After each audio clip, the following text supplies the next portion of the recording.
So now it's time for us to talk a little bit about the Azure OpenAI service. So before I introduce you to the Azure OpenAI service, I want to talk about the partnership between Microsoft and OpenAI. So Microsoft, they have formed a partnership with OpenAI.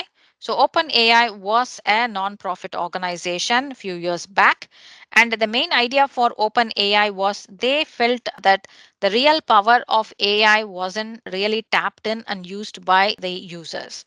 So some people tapped in the machine learning aspect of that, but the other side of the AI hasn't been tapped in. So they started working on creating some large language models and doing a lot of research on AI, and where they were just creating these large language models trained with large volumes of data. So Microsoft were able to see the opportunity on the utilization of these large language models and the outcome that it was providing. So they immediately decided to collaborate with the OpenAI. So they established a partnership with OpenAI. So the agreement between them more or less is like OpenAI can use the Azure AI platform to train their large language models, whereas Microsoft get access to the large language models and they can host it on the Azure platform for their customers. So it's a win-win situation for both the organizations. And as part of that, Azure Open AI service was established. And also it has got the different set of models. So each one of the model listed there, whether it's GPT-4, GPT-4 Turbo with Vision or the DALI 3 or the Whisper, they are all the different set of large language models that are available in Azure OpenAI for people to consume and use. So the OpenAI models or the large language models, they actually are provide a high level performance.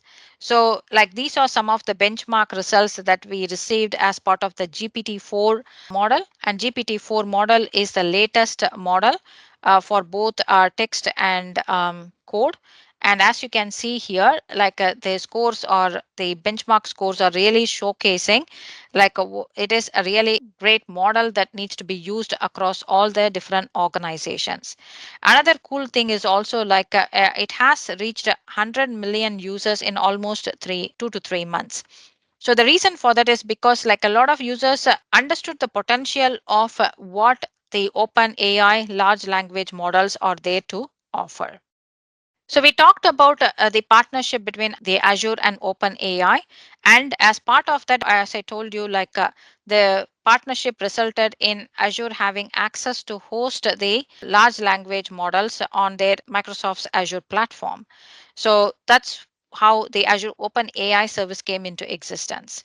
So Azure OpenAI service is now available for all the Azure users, and they can deploy that in their own tenant and they can tie it to their own data sets and applications.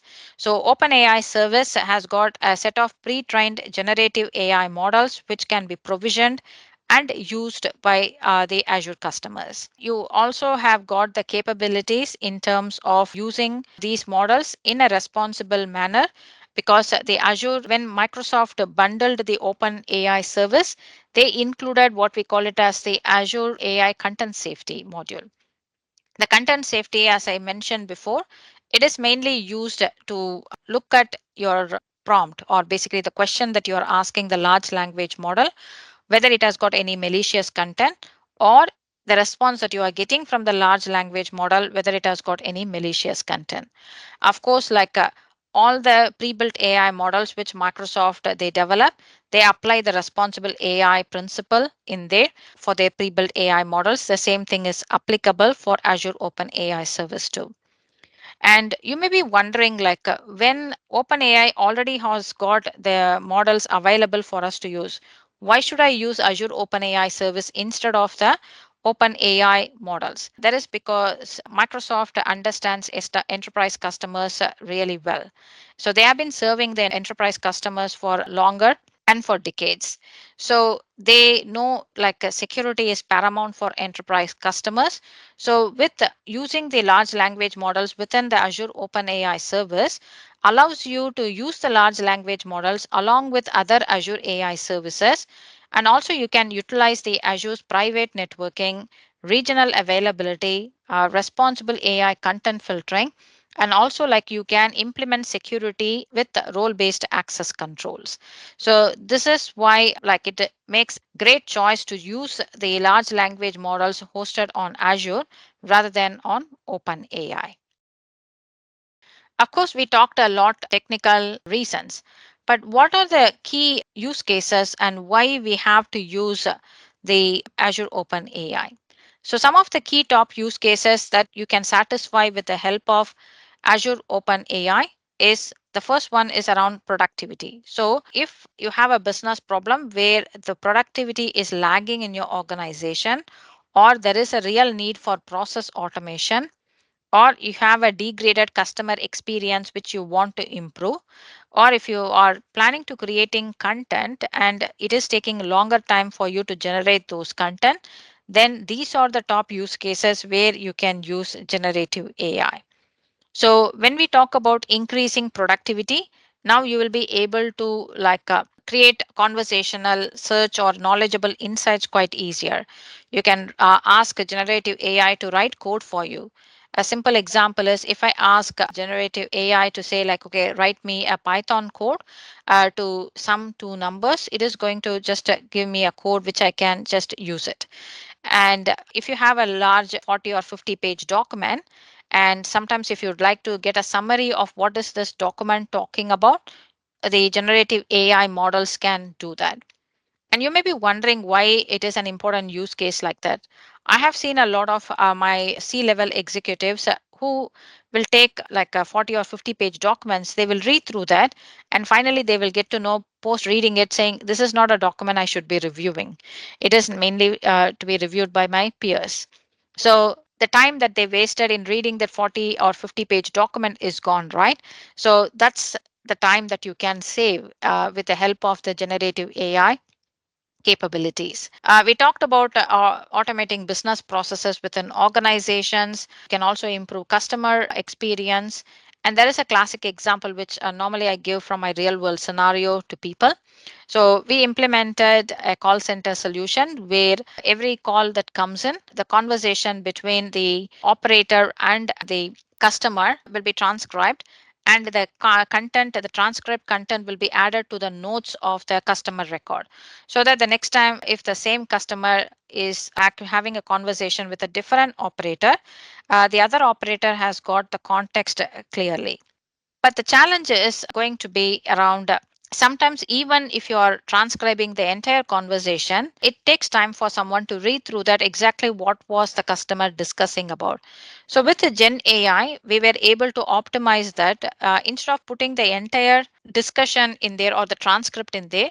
We just ask Gen AI to say, okay, give me the key points that are discussed in this call, and it is going to give me 4 to 5 bullet points, and we just added that into the customer records, which means now the other operator doesn't need to spend a lot of time reading through the entire transcript, but they still get to know what was the key points that was discussed in the call. So now you can see like where generative AI is coming into play. Last but not the least is to building creative content. So whether you want to create marketing or sales content, or if you want to do product design or development, you'll be able to use the generative AI capabilities in there. So there is a lot of opportunities like where generative AI can be used in a variety of businesses. But what it can really offer, so it can offer opportunities for you to look for new revenue streams. You can deliver different set of customer experiences, and of course there is a lot of potential to modernize existing business processes. So these are some of the customers who are already using the Azure OpenAI service and the generative AI capabilities. So this particular slide is just showcasing to you around what capabilities generative AI can provide in terms of content generation, summarization, code generation, and semantic search. And you can see the different set of domains where it can be used, and of course a different set of customers who are already using Gen AI capabilities. Of course, like when we talk about generative AI, we can't leave accessibility and inclusion, right? So any AI application that we are creating, it needs to take into consideration of all the users, irrespective of whether they are like a generative AI. It provides chat or copilot experience.